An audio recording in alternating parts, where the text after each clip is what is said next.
tardes, mi gente hermosa de la ciudad distinta de mi amada Monagas. Siempre para mí es un gusto recibirlos acá en tiempo para hablarte en esta sala maravillosa. Y hoy es un viernes literario, porque ya arrancó la Filben acá, capítulo Monagas, acá en Maturín. Y por supuesto son muchos los escritores que están presentando sus libros acá en la Filben. Y bueno, hoy yo tengo el gusto nuevamente de recibir acá a nuestro querido amigo Gustavo Silva, que él por supuesto le tocó hoy presentar el libro de una excelentísima amiga y por supuesto él nos va a contar esa historia maravillosa. Así que hoy Gustavo Silva viene en presentación del libro Afrodescendientes en Guayana, cuya autora es Karina Extraño. Así que bienvenido, Gustavo, ¿cómo estás tú? Bueno, muy complacido de estar nuevamente en tu espacio, este espacio importante para la conversación, el diálogo. Y bueno, feliz, acabamos ahorita de salir de la Filben, de presentar un libro de Karina sobre los afrodescendientes en Guayana. Pero bueno, desde ayer está una fiesta, la fiesta literaria de Maturín, conjunto de compañeros, escritores, poetas. Ayer el gobernador del estado inauguró junto al Gabinete de Cultura y bueno, un inicio importante, pues creo que la Filben es un espacio muy significativo, un espacio de encuentro de la literatura, donde todos debemos acercarnos a ese espacio de la Filben. Estábamos conversando, Gustavo, antes de arrancar el programa y era porque mi inquietud, ¿no? Tú también tienes tu libro, todavía sigue ese libro, pues vendiéndose, comprándose y está de manos en manos de cada una de las personas que llegan a él, pero en esta oportunidad te toca presentar el libro de alguien más y es una responsabilidad inmensa porque pues no lo escribes tú, pero tienes que llevar el amor y la pasión con la cual la persona lo escribió, el autor lo escribió, y te toca esa responsabilidad. ¿Cómo llega este libro a tus manos? ¿Cómo llega este autor a tu vida y darte esta responsabilidad de decir, mira, tú eres quien va a presentar mi libro en la Filben Monagas? Sí, bueno, yo he tenido la dicha, la suerte, digo yo, de presentar muchísimos libros ya en la Filben. Tengo que sacar la cuenta.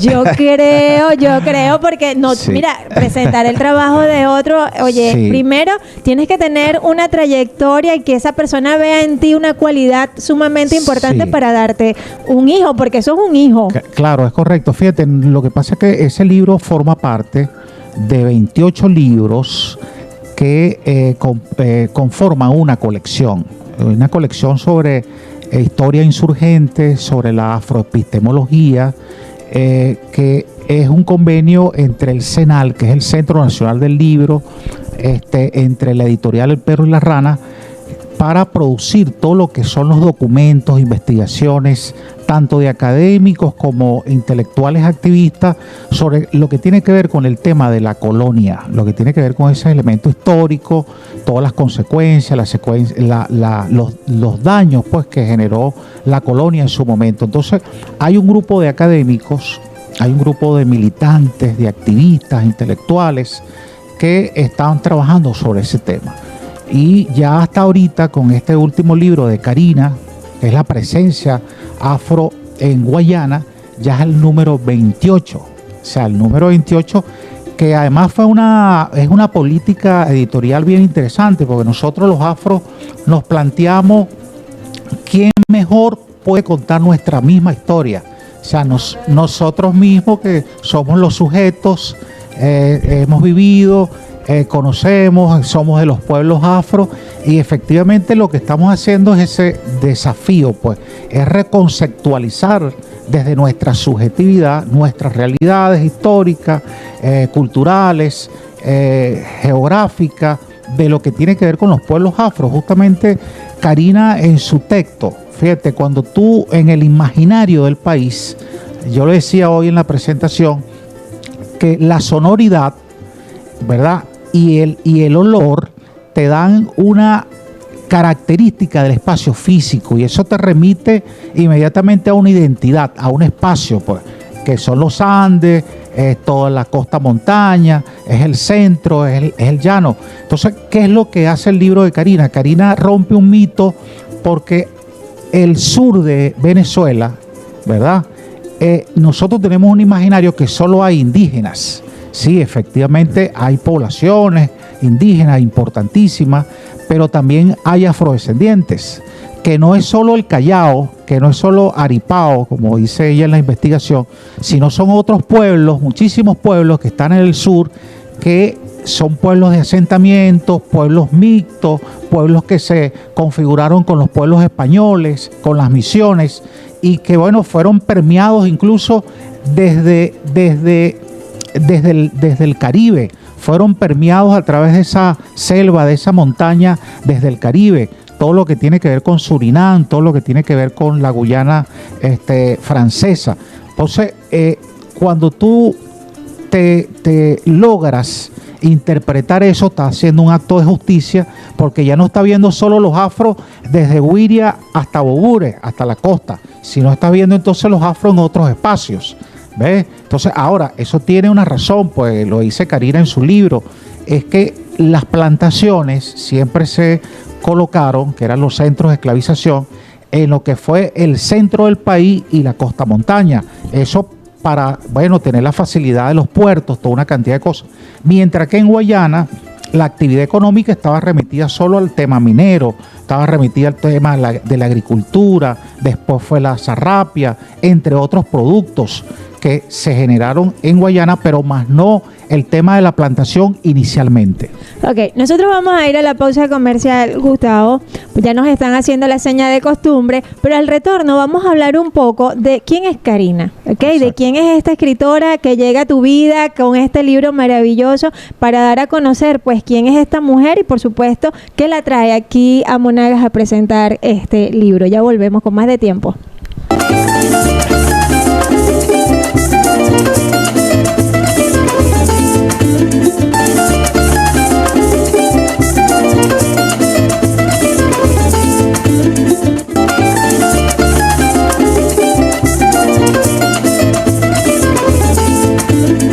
Buenos días a todas las personas del estado Monagas. Les saluda Karina Extraño, autora de Afrodescendientes en Guayana. Este libro es el resultado de muchos años de investigación y hoy se los ofrezco como un recurso para docentes, para investigadores, pero también para todas aquellas personas que deseamos profundizar en el conocimiento de nuestra afrovenezolanidad. Yo agradezco al amigo Gustavo Silva por la invitación y por la excelente presentación que va a hacer hoy de esta obra. Muchas gracias. Bueno, qué bello, de verdad que sí, porque es el reconocimiento también a tu labor acá, no solamente en el estado Monagas, sino también a nivel nacional, porque tú también has tenido tu trayectoria, tu labor en todo lo que tiene que ver con la afrodescendencia y ha sido un trabajo que has llevado como bandera, ¿no? Y que hoy por hoy, pues este reconocimiento que te hace Karina, no solamente a nivel verbal, sino también que te está entregando, como dije al principio, este libro que también forma parte importante de su carrera en investigación y que tú hoy te tocó la responsabilidad de presentarlo en la Filben. Yo te dejé una inquietud y precisamente es hablar de Karina, de quién es ella, de presentarle a nuestro público quién es esta mujer que pues hoy llegó aquí a Monagas con su libro A través de ti. Bueno, mira, para mí es un honor, ¿verdad?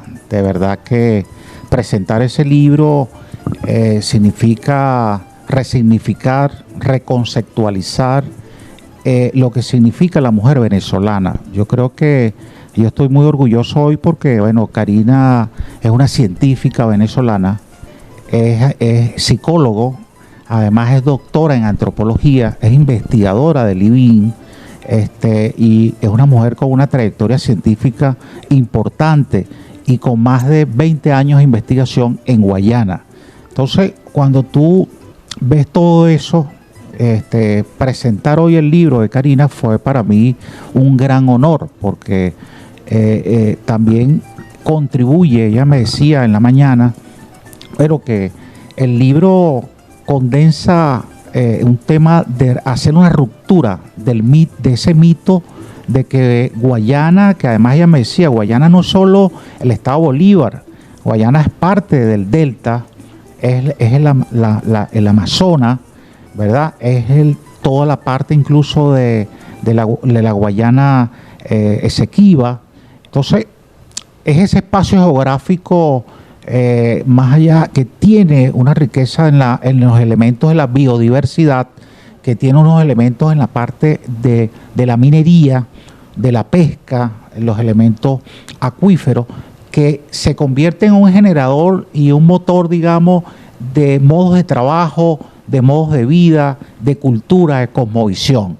Entonces, ese espacio especial de Venezuela también es un espacio para los afrodescendientes. Ella me planteaba, bueno, cuando tú hablas de afrodescendientes en Venezuela, te ubicas en la costa montaña, pero no te ubicas en el sur del país. Entonces, en su investigación, que es una cartografía que se hizo de los pueblos afro, bueno, determinó una importante presencia, ¿verdad?, de africanos libres, incluso que conquistaron sus libertades en parte del Caribe, incluso aquí mismo, que se incorporan a esa gran red de comercialización que manejaban los indígenas con el Caribe, y que ellos también se incorporan a esa dinámica económica, y que de alguna manera todo ese esfuerzo hoy es lo que nosotros llamamos la venezolanidad, un esfuerzo económico, un esfuerzo cultural, social, histórico, que hoy nosotros podemos decir fácilmente, bueno,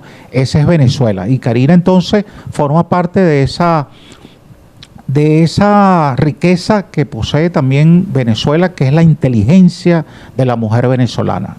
No, una mujer de verdad que estoy viendo su perfil y pues Karina Extraño Huerique es una antropóloga, psicóloga e investigadora venezolana reconocida por su labor en la defensa de la diversidad cultural y el estudio de las comunidades afrodescendientes en Venezuela. Ha liderado estudios pioneros sobre el poblamiento afrodescendiente en la Guayana venezolana, documentando historias de comunidades como Aripao y el Callao desde la época colonial hasta la actualidad. O sea, que estamos hablando de una mujer que ha dedicado prácticamente toda su carrera a la investigación de todo lo que tiene que ver la historia colonial afrodescendiente, ¿no?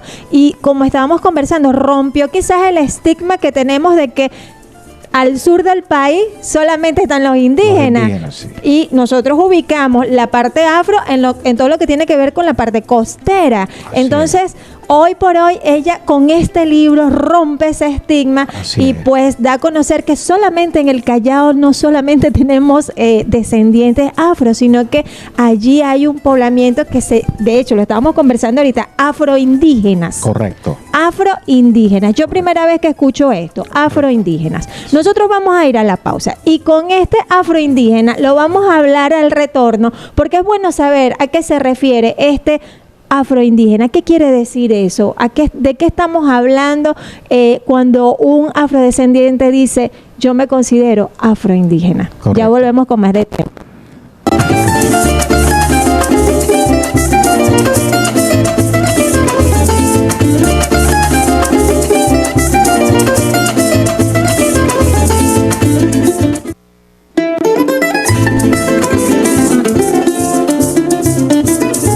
Bueno, dejé por ahí una inquietud y precisamente de ese término afroindígena, ¿a qué se refiere? Porque nosotros allí estamos viendo quizás dos razas, ¿no?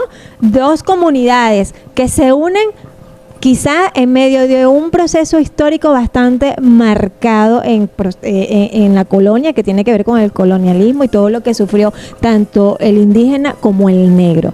Pero ¿quién más que usted para aclararnos esa duda? Sí, bueno, fíjate, el tema de la sociedad venezolana y lo que significa Latinoamérica, el Caribe, el contexto donde nosotros, el contexto de lo que llaman lo constitutivo, pues, de cada uno de nuestros espacios, tiene que ver con un tema de un trípode. Nosotros somos resultado de un trípode, pues. Inicialmente nuestros pueblos originarios son los pueblos indígenas, los elementos que tienen que ver con los hispanoárabes, ¿verdad? Que cuando nosotros hablamos de los árabes quizás nos sorprendemos, ¿cómo es eso los hispanoárabes? Porque es que antes que llegaran los españoles aquí, los árabes estuvieron en España durante 800 años y por supuesto en 800 años hay aculturación, hay elementos de transferencias culturales que se vienen también cuando invade, en este caso, los españoles. Y hablamos de los africanos.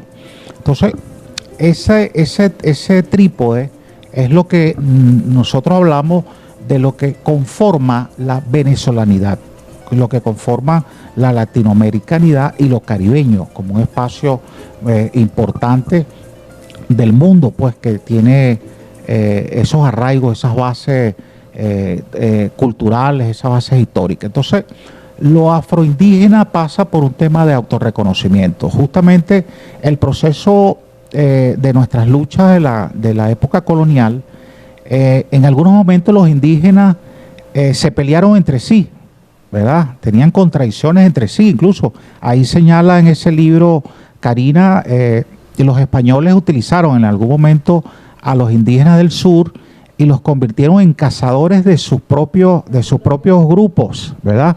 Que eran los cazadores de los indígenas. Un poco lo que pasó también en África.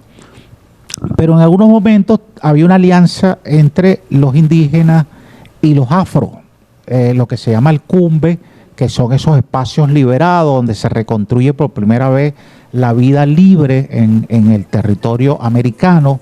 Entonces hubo esas alianzas, ¿no?, entre los indígenas y los africanos. Entonces el autorreconocerte va a depender de tu cultura, va a depender de tus elementos históricos, de tus componentes culturales. En esos cumbres, por supuesto, convivían nuestros pueblos indígenas y convivían los africanos, que eran los africanos libres, que se habían liberado de las haciendas, de los hatos, y construían en espacio seguro, bueno, su libertad, que era la vida africana libre en estos espacios. Entonces, es un tema de cómo tú te percibes, cómo tú te sientes, y que tiene que ver también con esos procesos culturales de la cual tú naces, de la cual tú te acostumbras, porque quizás cuando tú hablas de lo afro, la gente se remite solo al tema de la pigmentación, de la melanina, los que tenemos la piel oscura, de todo eso, pero eso tiene una lógica, que es que nosotros nacemos en pueblos que, bueno, mantienen su cultura, que son integrados, que no se han transculturizado, y que de alguna manera eso te permite construir tu conciencia, lo que llaman el autorreconocimiento, lo que llaman la autoconciencia, y aceptar que tú eres así, que es un tema, sobreponerse a lo que llaman la vergüenza étnica. O sea, porque yo hablo siempre de la relatividad de la belleza.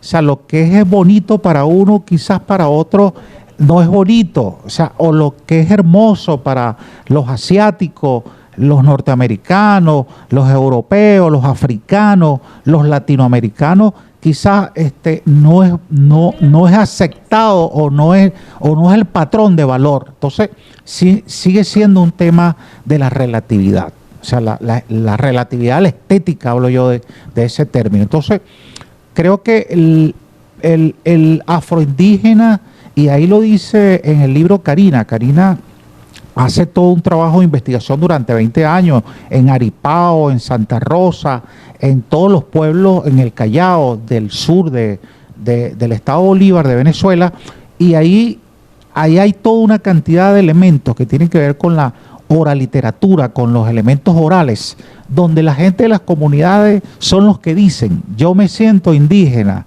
yo me siento afro, yo me siento, o yo soy afroindígena. O sea, una categoría de esa alianza que tiene que ver con esa alianza importante de un hecho y un momento histórico, pero que se asume hoy como una categoría identitaria, pues, de lo que es la venezolanidad. Fíjate, yo creo que es bueno explicar que hay pueblos en Venezuela que son esos cumbres que te acabo de señalar, que eso lo habla Costa Sainz en La vida de los esclavos. Hay un libro de Costa Sainz, un extraordinario antropólogo, que habla de los cumbres, que son todos esos pueblos, la mayoría de los pueblos, Pozote, Campoma, Barlovento, en Aragua, hasta el sur del Zulia, tú vas a conseguir cumbres que no se han ligado, que mantienen su integridad cultural casi que intacta, ¿verdad? Y eso le da una característica de particularidad étnica a los pueblos afro. Porque nosotros tenemos que tener cuidado cuando nos hablan del mestizaje, cuando nos hablan de lo intercultural. Quizás esos términos están buscando una ideología que es liquidar esa particularidad, invisibilizar esa particularidad. Entonces es importante cómo diferenciar esas particularidades del resto de la otra cosa que, bueno, nosotros también hemos asumido que hay un mestizaje, está bien, perfecto, hay un mestizaje, pero también hay unas particularidades que están ahí presentes en las comunidades, que no se han ligado, han sido pocas permeadas, que mantienen sus culturas ancestrales, sus conocimientos, sus prácticas, que no han variado en el tiempo y que tú puedes decir, bueno, esta cultura aún mantiene un porcentaje importante de nuestras culturas originarias. Estamos hablando de lo indígena y estamos hablando de lo afro. Así es. Nosotros vamos a la pausa, Gustavo, pero también hay un tema importante que cabe destacar y lo vamos a tocar al retorno, que tiene que ver con las reparaciones afrodescendientes. Y pues eso es al retorno, pero yo me quedé con una duda acá y a ver si nos da tiempo de que al retorno también él nos aclare que tiene que ver que por qué la historia quizás no toma ese término de afroindígena, ¿no? O sea, yo jamás he escuchado ese término como profesora de historia, quizás por eso que tú estás diciendo, ¿no? Que la vergüenza muchas veces de aceptar nuestro origen como tal. Entonces, yo quisiera que al retorno hablar un poquito de eso. Ya volvemos con más de tiempo.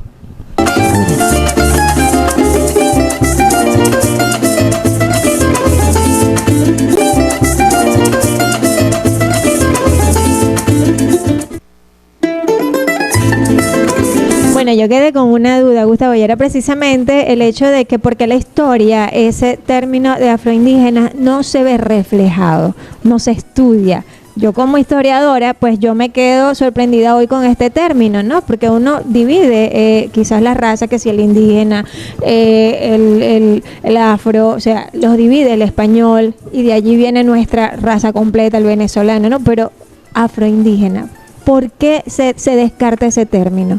Sí, bueno, fíjate, ahorita estamos presentes frente a una emergencia, ¿no? Una emergencia de todo orden. El mundo hoy, la realidad concreta, material, existencial, tiene una emergencia como resolver sus problemas a través de métodos de subsistencia. Igual pasa en el campo de la academia, en el campo de la ciencia. Hoy han surgido muchísimas teorías, digamos, alternativas. Hoy hay una reconstrucción de la subjetividad de lo que somos, de lo que fuimos y de lo que somos. Hay una reconstrucción, hay una reconceptualización, hay una resignificación de lo que somos. Y en ese contexto, en ese marco, están surgiendo muchas categorías, muchas teorías, muchos métodos, muchas interpretaciones.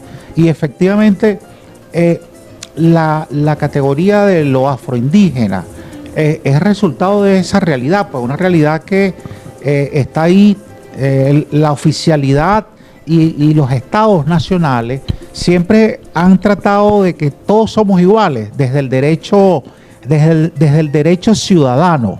Frente a la ley todos somos iguales y somos sujetos de derechos a partir de la Constitución y a partir de las políticas públicas. Pero hay realidades que no están presentes en esa realidad que el Estado plantea como ciudadanos iguales. ¿Estamos de acuerdo? Porque hay cosas muy particulares, hay realidades muy particulares que el Estado aún no ha podido resarcir, que hasta el Estado aún no ha podido, digamos, resolver y que el Estado aún tampoco ha podido interpretar. Y además de eso, bueno, hay una franca tendencia a un tema del epistemicidio, que es la muerte del conocimiento de lo que somos realmente. Hay una imposición colonial de un conocimiento europeo que persiste, y es lo que tú estudias, lo que investigas, que está fuera de la realidad concreta, pues, objetiva de lo que eres como ser social. Y ahí caemos entonces en lo que son las reparaciones afrodescendientes, ¿no? Correcto. Que también es un tema importante que hay que tocar acá porque eso tú lo vienes trabajando y quieres tocar de alguna manera toda esa investigación y todos los avances que ustedes han tratado de realizar precisamente para el bienestar de toda esa descendencia afro, no solamente aquí en Venezuela, sino a nivel mundial. Entonces, Claro. yo quiero que tú nos hables un poco de qué es esto. Sí, bueno, mira, las afrorreparaciones no son más, como dice Mosqueda, que es una socióloga colombiana, son un elemento jurídico, son propuestas jurídicas, políticas, que buscan resarcir los daños causados por la colonia en la actualidad. O sea, cuando nosotros hablamos de estos términos, hablamos de que la colonia como proceso histórico, en el caso del Caribe, que estuvo más de 300 años como modelo económico, los científicos han determinado que ese proceso colonial generó problemas estructurales que tienen que ver con la economía, tienen que ver con la pobreza, tienen que ver con el tema cultural, tiene que ver con el tema psicológico, ¿verdad? Que es toda esa imposición de la subjetividad de la estética europea, liquidando tu estética, ¿verdad? Tiene que ver con el tema del ecocidio, ¿verdad? Que son todas las extracciones de perlas, de toda una cantidad de cosas, bajo un costo altísimo, con alta violencia.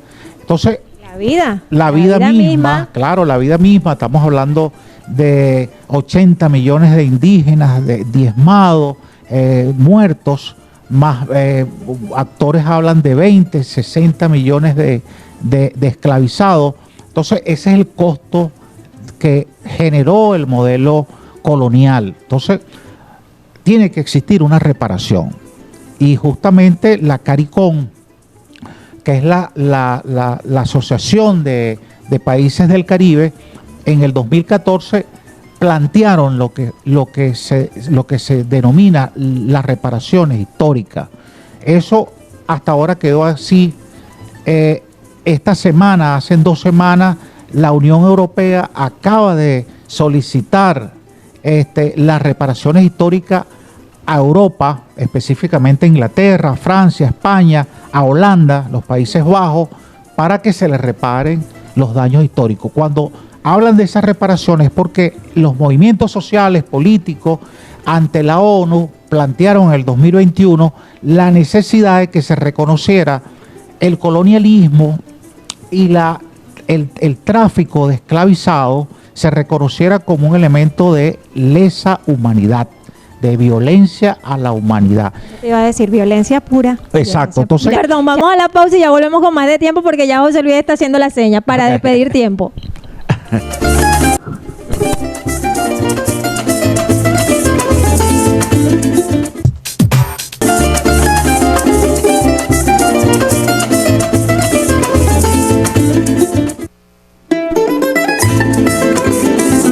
Bueno, ya para despedir, Gustavo, tenemos aquí muchas inquietudes, pero bueno, vamos a hacerlo lo más corto posible para despedirte, pero con la idea de que usted vuelva. Okay. Es así. Estábamos conversando ahorita de que pues sí se ha logrado algo, ¿no? A nivel mundial con estas reparaciones, existen países de que pues han reconocido de que hubo violencia hacia lo que son las etnias afrodescendientes.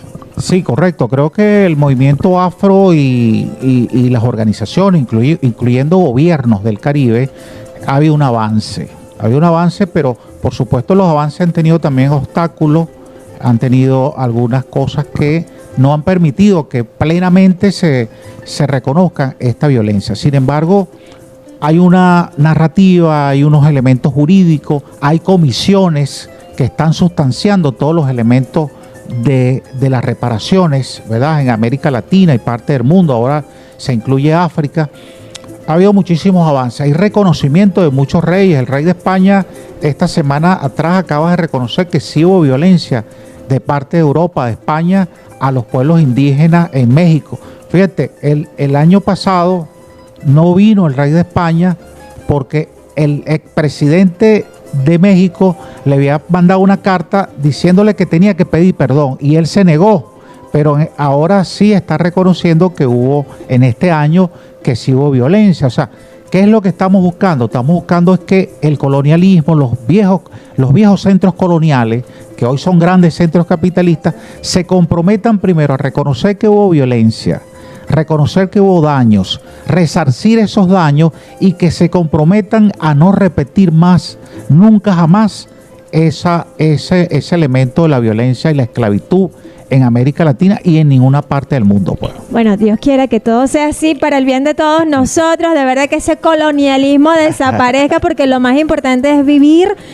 todos en hermandad en este planeta Tierra. Correcto. Eso es lo que queremos todos. Así Ya es. hemos vivido historias bastante desagradables y la historia lo ha demostrado así.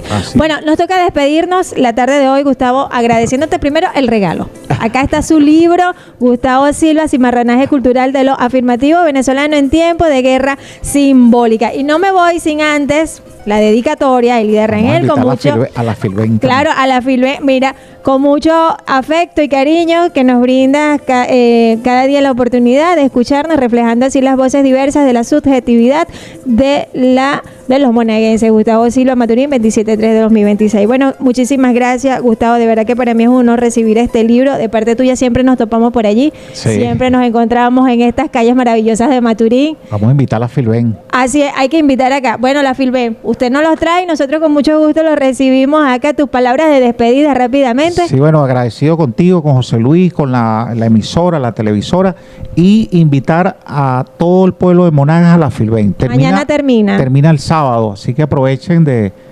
acercarse a los libros. Así es, el libro maravilloso que nos permite conocer todo. La lectura y la escritura y la educación es poder. Señores, hoy arranca Viernes de Concilio, hoy arranca la Iglesia Católica con la procesión diocesana, arrancando desde acá, desde la Plaza Piar hasta la Catedral. Así que si usted puede y quiere acompañar a la diócesis de Maturín en esta hermosa procesión para darle inicio a la Semana Mayor, por supuesto, arranca dentro de poquito desde la Plaza Piar hasta la Catedral. Vamos a ver qué tenemos por allí.